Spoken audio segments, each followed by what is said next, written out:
Yes, right now is newly announced White House Press Secretary Sean Spicer. Sean, great to see you. Good morning, Maria. Congratulations to you. Thank you very much. What a big job. President Obama has been criticized for the optics of his actions through the last 8 years in the wake of terrorist attacks. How will President-elect Donald Trump address these developments? Well, I think very forcefully and very swiftly. You've seen it with domestic aspects already and some foreign policy pieces that he's done. He's not a man to sit back. He's going to take action and get results. And I think he's going to be intimately involved. I think the pattern in the past has probably been a lot of presidents let their staff go out. He's a guy who picks up the phone, calls CEOs, calls leaders, foreign leaders, and talks about what needs to happen. And you've seen it already since he was elected. He gets results, and he's going to change Washington in a way that people have never understood. It's going to be America first. It's going to be the American people, American workers, American families. What about talking to the press? How will that be different? I mean, he's got a relationship with the American people. He uses that through Twitter. Facebook, Instagram, a lot. And it's very effective. It is. What does that mean for your role and how it will be different in terms of speaking to the press? It means that there's an added avenue. That in the past you have the White House press secretary goes out and says this is what the president's speaking. He's got a direct line to the American people. That's a totally different concept that I think has existed in the past. We'll continue to use that. He will speak very honestly, authentically, and forcefully via Twitter and other things. But you saw the other night he enjoys going out with the press and talking to them. He understands the role they play in our democracy. So it's just an added layer more than anything else. People are talking about the fact that he hasn't done a press conference yet. The countdown is on. 147 days since Trump held his last formal news conference. Right, I know, and I think the word formal is there. He sat down with the New York Times for an hour and a half. He's been on multiple shows. He sat with the press corps. Will he do another press conference? Oh, yeah, we've got one in January that we're going to do. We've already announced it. Okay. And I know, but look, I don't think the American people are sitting around saying, when is he going to have a formal press conference? He speaks very frequently and forcefully on Twitter. He has been interviewed numerous times. He's going to continue to speak out often. The inauguration, obviously, we're all looking forward to. Any plans in terms of speaking to the press? What is the communication around the inauguration? There's an entire team down in Washington, part of the Presidential Inaugural Committee, that is working on messaging and opportunities for the inauguration. So there'll be a lot of activities and things that come out through that. I'll tell you, he's done a lot so far, and he's not even in office yet. I know. I want to ask you now, he's finally expected to take a vacation the next couple of days.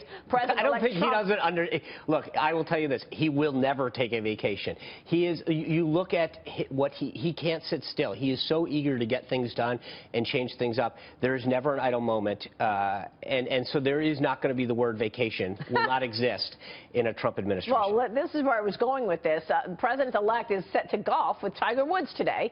Will he follow through with his plans in the wake of the tense situations around the world?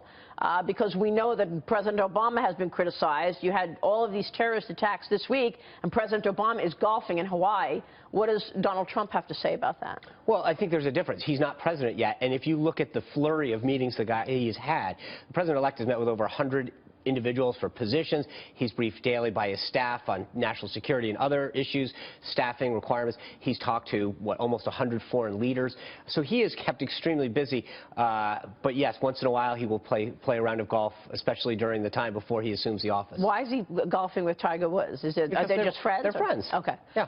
Let me ask you about some of the tweets, because on the one hand, a lot of people feel like that's great that he has this direct line with the American people. On the other hand, people are saying, well, wait a second. Maybe the Twitter account should be looked at and followed by somebody else, or, you know, the tweets should be seen by you first. So the president-elect seems to be starting something of a nuclear arms race on Twitter when he tweeted this: the United States must greatly strengthen and expand its nuclear capability until such time as the world comes to its senses regarding nukes. Then Russian President Vladimir Putin said he wants to strengthen the military potential of strategic nuclear forces. What do we make of all of this nuclear talk? I think what we make of it is that other countries are talking about, not just Russia, but others, have talked about increasing their nuclear capacity. This president's not going to sit back and let other countries do that and have America sit on the sidelines. He's going to put America's security first and foremost. And so it's a warning to other nations around the globe that, as he put in that tweet, unless you come to your senses, America's not going to sit back and take this action lightly. Okay, so, and that tweet he did on his own, I mean, all of his tweets, they're not looked at by anybody. No, he's the president of the United States. Right. Well, he's the president-elect. He doesn't ask for permission. But is he going to tweet when he's president? Sure. Yeah. Absolutely. But look at the results that he's gotten so far. He tweeted about Carrier. He saved their jobs. He talked about the overruns on the F-35. He saved $1 billion. He tweeted about Boeing's cost for the new Air Force One. The CEOs came. He took it down. You know, look at the amount of success and results that he's getting. And by the way, people are comparing it to the last 8 years and saying, how come President Obama never picked up the phone and called Carrier? How come President Obama wasn't focused on the And cause? you're going to see more of this. He picks up the phone. He gets things done. He doesn't sit back and delegate. He's a doer and a guy that gets things done. Let me ask you about some of the sensitive subjects here and of course, the potential conflict of interest in terms of business. President-elect Trump's sons have addressed the potential conflict of interest, backing away from their charitable causes, but President-elect Trump tweeted this: my wonderful son Eric will no longer be allowed to raise money for children with cancer because of a possible conflict of interest. My presidency. Isn't this a ridiculous shame?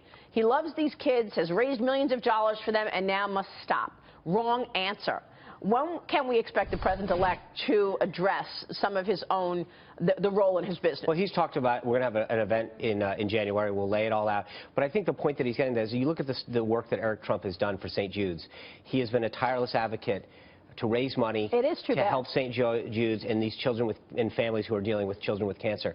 And because of people trying to make something of it, the lawyers get involved and say, well, you probably shouldn't do this anymore.